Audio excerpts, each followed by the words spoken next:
Hey everyone, you probably recognize my face and who I am, but just a reminder, my name is Alex Rahman. So I've been working here at the Evansville Salvation Army for going on 8 years this September. We are here today interviewing some of the new officers, the new leadership, the new directors here at the Evansville Salvation Army. And I'm very excited to say that this is one of the best places that we've been in as far as having a good team, staff members, and everyone on board. So we're very excited to welcome Major Jason and Mary Poff here to Evansville. And so we sat down, we asked them a couple questions to get to know a little bit more about them and get to know a little bit about the direction they want to take us, what they're passionate about, and really just welcome them to the team. So without further ado.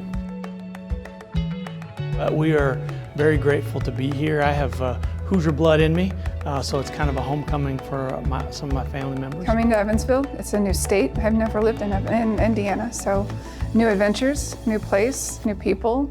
I love it, and a plus is I'm 3 hours from my mom, so get to visit with her more often. We have 5 kids. One of them is adopted. He's 35. He has a beautiful 5-year-old daughter now. So she is the apple of her Grandpa Jay's eyes. And then we also have a 22-year-old, a 20-year-old, an 18-year-old, and a soon-to-be 16-year-old this week. Sure, oh yeah, we have, the kids are starting to leave the nest. And so as that started to happen, we started working on hobbies together. So we love to do woodworking. And we haven't quite got the shop set up yet, but that hasn't stopped us from looking for raw wood and other materials that we might eventually turn into a project. Oh man, I love to bake. I love to bake and then feed my staff because if I keep it at home, my husband gets a little upset with me because he enjoys it too much. But I love to bake. I love to bake cheesecakes, brownies. I like doing cake decorating as a hobby as well. Don't ask me to make cookies though, because I'm not very good at making chocolate chip cookies. You got it, we'll stick to the cheesecake. Yeah, we'll stick to the cheesecake. Growing up, I've always had a sense of wanting to help people. I came to the Salvation Army in middle school through their Girl Guard program, which is similar to Girl Scouts, except for it's a Salvation Army based program. And then through Girl Guards, I came to Sunday school and then just kind of stuck and just came every week and every program when the doors open. I was one of those kids that was there when the doors open, and I was one of those kids where they'd kick out and make them go home at the end of the night. And I fell in love with the Salvation Army. I fell in love with the programming, with the leaders, with the people. Every Salvation Army that we've been to as soldiers and as officers, we have been welcomed with open arms. Just the family feel that you get when you walk in the door. It's almost like we've been here for forever, and really we've only been here for maybe a month already. So for me, it was loving people. I wanted to love the people as much as they loved me when I was that age, when I was younger, and when I want to serve people. God really called me to serve people. I really didn't know as a teenager what that looked like until I got into college. And I wanted to serve people through social services, but I also wanted to be able to serve people and through a wide variety of ways, and then just love them and show them the respect and dignity that maybe they don't get anywhere else. So for me, it began in that Girl Guard program that my friend brought me to when I was a teenager. Mine's a lot different. I was born into this. My parents were Salvation Army officers, which made me a preacher's kid's brat, or however you want to call it. Depends on who you ask. One will say brat, one will say kid. Either way, I was probably a little bit of both. And for the longest time, I wanted nothing to do with being a Salvation Army officer. Just kind of went through that rebellious piece. But it's funny because I say peace, and that's really what it was about. As a teenager, God very clearly spoke to me and told me what I was supposed to do, and that was the only place I could find peace, is following that. And so at the ripe old age of 19, I entered the Salvation Army Seminary, and somehow survived that and came out at 21 and have been very flawed, but very fulfilled in serving others and being a part of people's journey as they learn to grow, both socially, but more importantly, spiritually.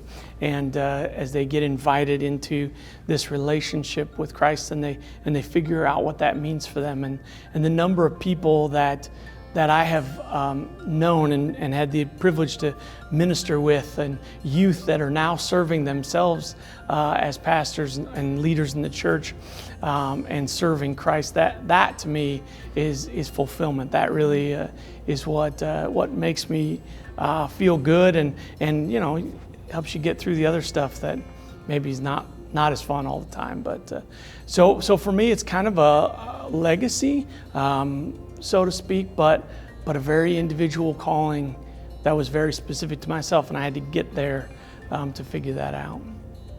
Well, some of the things that we're really looking forward to is kind of conquering, getting back to normal, right? Or reclaiming normal. So like our feeding program, we're excited that the beginning of August, we're getting ready to bring that back indoors and having the opportunity to engage and bring people inside where it's a little cooler, a little more comfortable, and we can safely do that now. But it gives us an opportunity to really connect and engage and make those personal connections with the individuals that are coming in. Because people come to the feeding program, sometimes they don't have any other option, but sometimes they just need company. They just need fellowship. They just need people who will listen to them, who will talk with them, who will engage with them.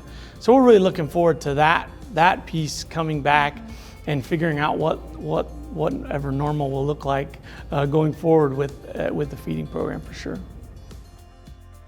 I think going forward as well, looking into the future, it's the same thing with our church programs. It's getting our church people back into programming, bringing the kids back into the building and doing character building programs with them.